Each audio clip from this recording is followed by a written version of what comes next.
Marvelous hello, friends and loved ones! How are you today? So if you were here last week, you got to take a look at my top 10 games of 2017. And I know some of you probably found yourselves thinking, well, why wasn't this game on the list? Well, as always, it's because I either didn't play it or I didn't like it as much as you did. But today we're gonna go back to that first part. I didn't play it. 2017 was such an amazing year for video games, and whether through lack of time, lack of money, or in some cases, both, I just couldn't play them all. There were a lot of titles I missed out on that I really wanted to play, so today I'm bringing you guys a special video, the top 10 games I missed out on in 2017. Let's get started. Those of you who tuned into my last video may recall I got my PlayStation 4 pretty late into the year, so I had to be pretty selective about what games I could or couldn't pick up. Well, Horizon Zero Dawn is a game I'm certainly going to have to pick up soon. Many people whose opinions I trust on games recommended this one.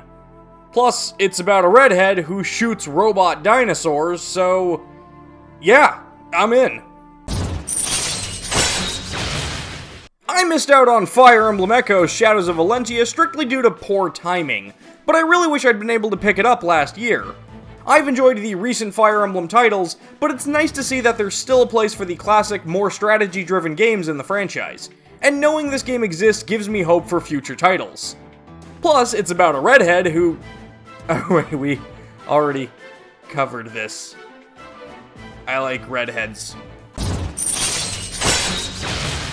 Speaking of redheads, there's no head redder than Bubsy the Bobcats. There are two things I'll always have a soft spot for: mascot platformers and underdog characters, and Bubsy really counts as both.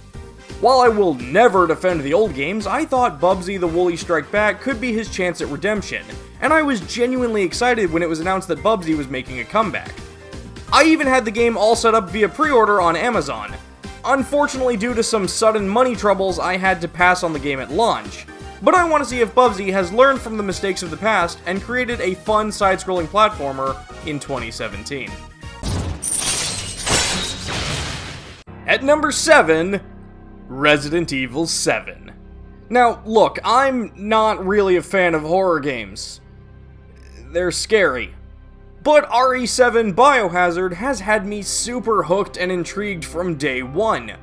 Maybe it's because I live in Georgia where I've actually met people like the Baker family, sans the horrifying mutations and murder that is, but there's something about Resident Evil 7's sort of real atmosphere and environment that makes the story much more engaging and creepy than some giant mysterious mansion.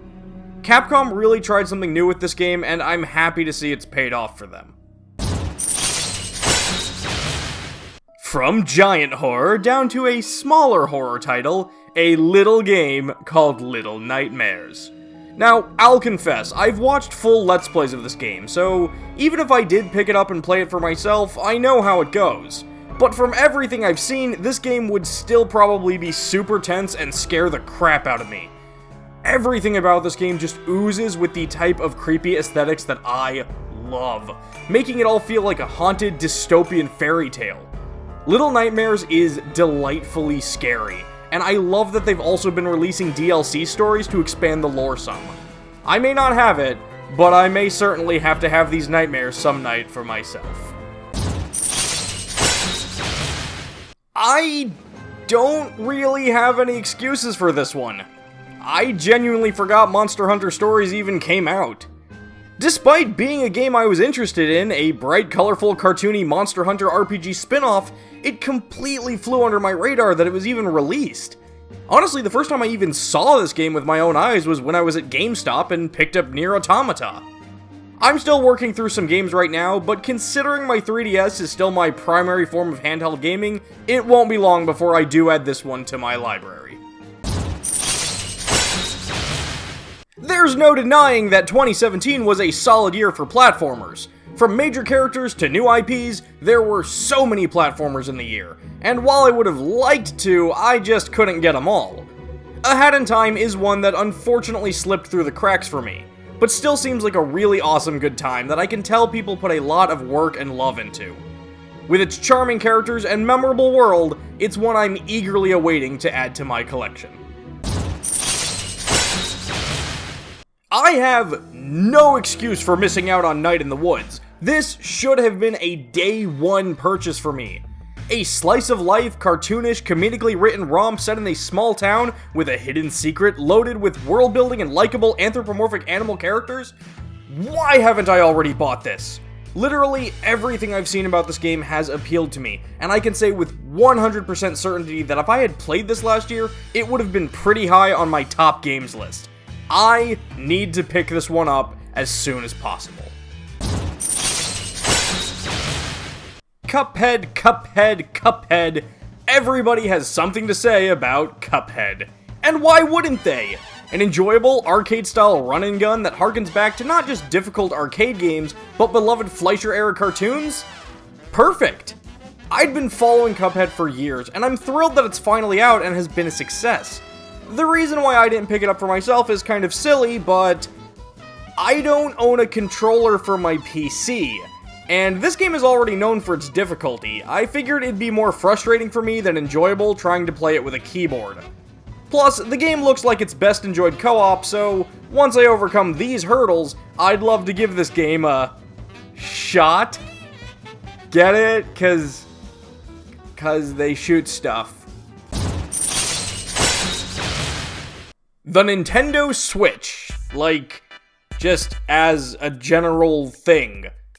Yeah, I know this is a huge cheat, but when I was first writing down games for this list, I quickly realized this entire video could have been nothing but Switch games. Super Mario Odyssey, Snipper Clips, Mario and Rabbids, Splatoon 2, Co-op Cave Story, Fire Emblem Warriors, Golf Story, ARMS? Freaking ARMS! Which I've wanted to play more than any new IP in a long time. Sonic Forces and Super Bomberman R, both of which are doubly frustrating because I do actually own these games. Breath of the Wild, although I guess I could have just played the Wii U version. The point is, by missing out on the Switch in 2017, I've missed out on a lot of amazing titles. And just looking forward to what's coming to the Switch, I think it's clear I need to get one soon, or I'm probably going to be missing out on even more great games. Oh, who am I kidding? We both know I'll probably get a Switch a week before Shin Megami Tensei 5 comes out. And speaking of games that aren't out yet, be sure to join me next week for the final installment of this New Year's trilogy, where I'll be bringing you all my top 10 most anticipated games of 2018. So after all of this, if there's still a game from 2017 that I didn't talk about that you wanted to hear me talk about, whether through playing it and loving it myself to kicking myself that I've missed out on it, I don't know what to tell you. Too bad.